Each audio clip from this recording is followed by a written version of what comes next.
Le grand format de ce soir nous emmène à plusieurs centaines de kilomètres de la Moselle, à Auschwitz, le plus grand camp de concentration et d'extermination de la Deuxième Guerre mondiale. Plus d'1 million de personnes sont mortes ici, dans ces camps. 250 jeunes du Grand Est de la France, dont des lycéens de Schumann à Metz, ont passé une journée ici à Auschwitz. Et croyez-moi, ils ne sont pas prêts d'oublier ce déplacement. On voit ça avec les images de Sébastien Roch. 1h30 d'avion, puis 50 minutes de bus.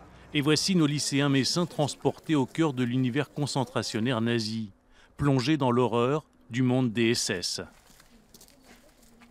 Le pire, c'était l'humiliation, que ça commençait le premier jour et ça ne s'arrêtait jamais.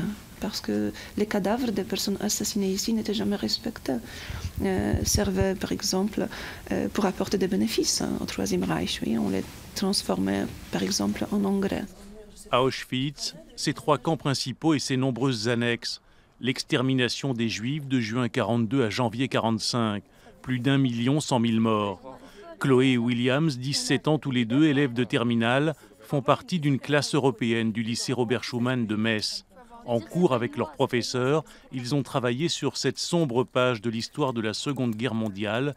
Mais bien sûr, visiter les camps de la mort, c'est tout de même très différent. Je suis un peu émue, bien évidemment, parce qu'on ne s'en rend pas compte en fait à travers les livres, les images, jusqu'où en fait on a pu être aussi fou. Je suis aussi touchée, assez émue.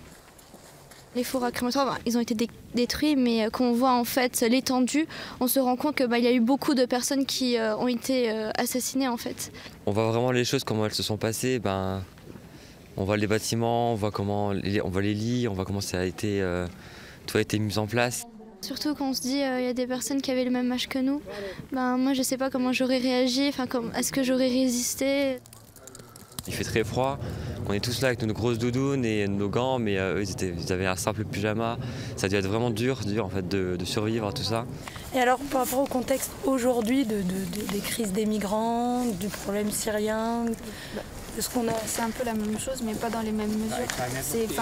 Ça reste un peu la même situation parce qu'on rejette les autres, alors qu'au final, on est tous pareils. La visite de ces camps de la mort a le grand mérite d'ouvrir des débats entre lycéens et leurs professeurs et surtout d'empêcher l'oubli. Parce que le devoir de mémoire, parce que ce qui s'est passé ici, parce que ce dont est capable l'homme et dont a été capable de l'homme, on ne doit surtout pas l'oublier. L'idée, c'est de travailler sur la dimension européenne et notamment la dimension européenne en fait, de la Shoah, qui parfois, nos élèves ne sont pas forcément au courant de cette dimension européenne. Un voyage d'études à Auschwitz, financé à hauteur de 80 000 € par la nouvelle région Grand Est dans le cadre de sa politique mémorielle. Finalement, quand on vient ici, qu'on appréhende les lieux, je crois qu'il n'y a pas de mots. Il n'y a pas de mots et vous avez bien vu l'émotion qui se dégage. Je crois que c'est tout simplement essentiel de transmettre aux nouvelles générations, de transmettre ce devoir de mémoire. Après quelques heures passées à Auschwitz, Chloé, Williams et les autres ont repris aujourd'hui leur vie habituelle de lycéens. Mais forcément, ils repenseront un jour ou l'autre à ce qu'ils ont appris sur ces camps de la mort.